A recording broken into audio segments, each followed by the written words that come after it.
Welcome to ఆధ్యా TV. నేను మీ వెంకట్. తెలంగాణలో కేసుల మీద కేసులు, విచారణ మీద విచారణ.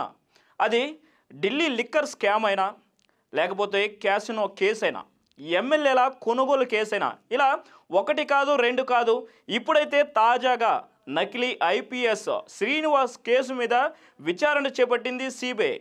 అయితే మనం సూర్య సినిమా గ్యాంగ్ని కానీ ఒక్కసారి మనం గుర్తించుకుంటే, ఆ సినిమాలో తను ఒక ఐపీఎస్ ఆఫీసర్ అని చెప్పేసి, ఐఏఎస్ ఆఫీసర్ అని చెప్పేసి ఇక ఒక టీంని తయారు చేసి ఇక చాలా దగ్గర రైడ్లు అనేటివి నిర్వహించి కొన్ని కోట్లు కొల్లగొట్టడం.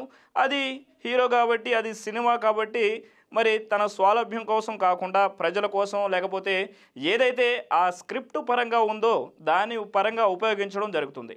అయితే ఇక్కడ విశాఖపట్నంకి చెందినటువంటి చిన్న వాల్తేరు సమీపంలోని కీర్లంపూడి గ్రామానికి చెందినటువంటి ఈ శ్రీనివాస్ ఢిల్లీకి మకాం మార్చాడు. ఎంతోమంది వ్యాపారవేత్తలకి, రాజకీయ నాయకులకి వారు ఏం అడిగినా క్షణాల్లో చేసి పెట్టగలను అనే ఒక భరోసా కల్పించారు. ఇక గ్రానైట్ వ్యాపారాల్లో కూడా చక్రం తిప్పగల కెపాసిటీ ఉందని చెప్పేసి ఎంతోమంది దగ్గర కొన్ని ముడుపులను కూడా అందుకున్నారు. మరి ఉద్యోగాలు ఇప్పిస్తానన్న అదే వేలో కూడా కొన్ని ముడుపులు అందుకోవడం, కొన్ని కోట్లను కొల్లగొట్టడం, ఆ తర్వాత సిబిఐకి దొరికిపోవడం, ఇప్పుడు విచారణలో అరెస్టుల్లో ఉండడం జరుగుతుంది, మనం చూస్తున్నాం. మరి ఈ కేసులో భాగంగానే సిబిఐ విచారణకు మరి ఎంపీ గాయత్రి రవి కానీ, మంత్రి గంగులం కానీ మరి వాళ్ళు కూడా విచారణకి అక్కడికి వెళ్ళడం కూడా జరిగింది.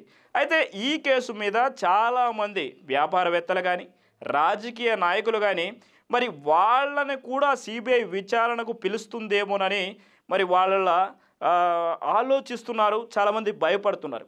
అయితే శ్రీనివాస్కు అటు తెలంగాణ, తమిళనాడు, కర్ణాటక, ఆంధ్రప్రదేశ్లో ఉండేటువంటి పెద్ద పెద్ద నాయకులతో, వ్యాపారవేత్తలతో కాంటాక్ట్స్ ఉన్నట్టు అధికారులు వెల్లడిస్తున్నారు. మరి ఈ కేసు మరి ఎవరి దాకా పోతుంది? మరి సిబిఐ విచారణలో మళ్ళీ సిబిఐకి ఆఫీస్ గడప తొక్కేది ఎవరు? ఏది ఏమైనా కూడా మరి ఇట్లాంటి విధానాల్లోకి రాజకీయ నాయకులు, వ్యాపారస్తులు ఎందుకు ముందుంటున్నారు? అంటే కోట్లు సంపాదించేందుకు ఇది మంచి మార్గం అనుకుంటున్నారా? మరి ఇలాంటి ఊబిలోకి ఎందుకు దిగుతున్నారు? రాజకీయాల్లో ఉన్న లేదా వ్యాపారస్తులైనా కేవలం ఇలాంటి ఎత్తుగడల్లో పడడం కేవలం వాళ్ళకు ఉండేటువంటి ఆ డబ్బు మీద ఆసక్తే. మరి చూద్దాం, ఈ విచారణలో ముందుకు వెళ్లే కొంది సిబిఐ దరి చేరేటువంటి నాయకులు కానీ, వ్యాపారవేత్తల గురించి కానీ మనం ముందు తెలుసుకుందాం. ఇక మరిన్ని అప్డేట్స్ కోసం మీరు చూస్తూనే ఉండండి ఆధ్యా టీవీ. నేను మీ వెంకట్.